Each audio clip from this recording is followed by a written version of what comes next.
The treatment of HIV and AIDS has been greatly revolutionized, particularly with the introduction of the protease inhibitors. The protease inhibitors have made a huge difference in reducing the viral titer to almost negligible levels. Always remember that in HIV infections, it's the CD4 cell count that is important, and it is the decline of the CD4 cell that basically institutes therapy. Usually the CD4 cell declines below 500, then one must start to institute therapy, and if it falls below 300, then opportunistic infections are very likely to happen. It's always the highly active antiretroviral therapy or the heart regimen that plays an important role, which is the combined therapy to treat HIV and AIDS effectively and to reduce the load, and constant monitoring of the CD4 cells is extremely important.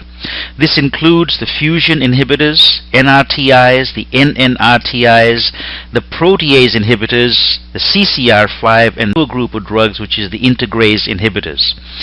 Similar to any viral life cycle, the HIV will bind to the receptors and co-receptors and enter the host cell, becomes uncoated, then it undergoes protein synthesis, DNA synthesis, and it's released from the cell.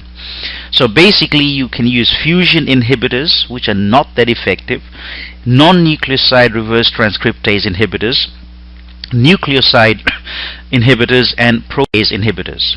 Basically, the protease inhibitors are extremely important because they will prevent the HIV from maturation by preventing cleavage of the viral precursor proteins.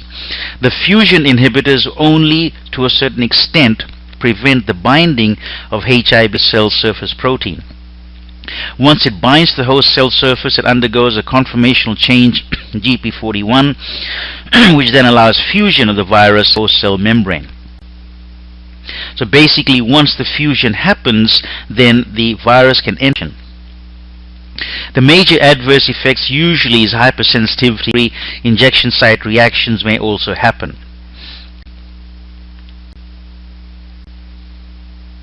The other NRTIs are the nucleoside reverse transcriptase inhibitors, typically DDI and lamivudine or 3TC, and then stavudine D4T, and then you have the nucleotide reverse transcriptase inhibitors, tenofovir, and then you have combination products. The NRTIs basically inhibit reverse transcriptase, and by inhibiting reverse transcriptase, they will inhibit DNA replication. They have mitochondrial toxicity, will cause lactic acidosis. They will all cause significant peripheral neuropathy, pancreatitis, and nausea and vomiting. There are relatively few drug interactions. They can be taken without regard to meals, and abacavir is probably not toxic to mitochondria, but it may interact with alcohol, and to a certain extent you may see hypersensitivity reactions such as rash, fever. The NNRTIs are the non-nucleoside reverse transcriptase inhibitors. Basically, efavirenz, nevirapine, and delarvin are the important ones. They will bind directly to the reverse transcriptase enzyme and basically will stop the RNA and DNA replication. There are more drug interactions, unfortunately, with than NRTIs, and resistance is likely to happen. Are the most important. There are quite a list of protease inhibitors, and they have made a significant difference in the treatment of HIV and AIDS. They will basically inhibit the protease enzyme. The role of the protease enzyme is to cleave the viral precursor proteins, which then allows HIV to mature, replicate, affect other cells. So as a result, the particular process is inhibited, and it has a significant effect on the treatment of HIV and AIDS. Unfortunately, the side effect of this drug is metabolic disorders, which is associated with increased serum glucose. Your patient develops central adiposity, and they are also likely to develop diabetes and a change in serum cholesterol and triglycerides.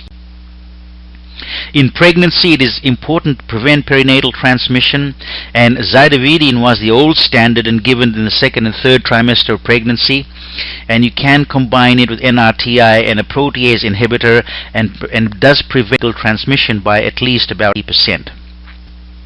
The place of basically protease inhibitors. They also have CCR5 antagonists, which basically prevent fusion of the HIV with the CCR5 protein. The integrase inhibitor raltegravir is the only one, is the newer one, and that has been designed to replace the protease inhibitors because it does not have the metabolic side effects that are associated with the protease inhibitors.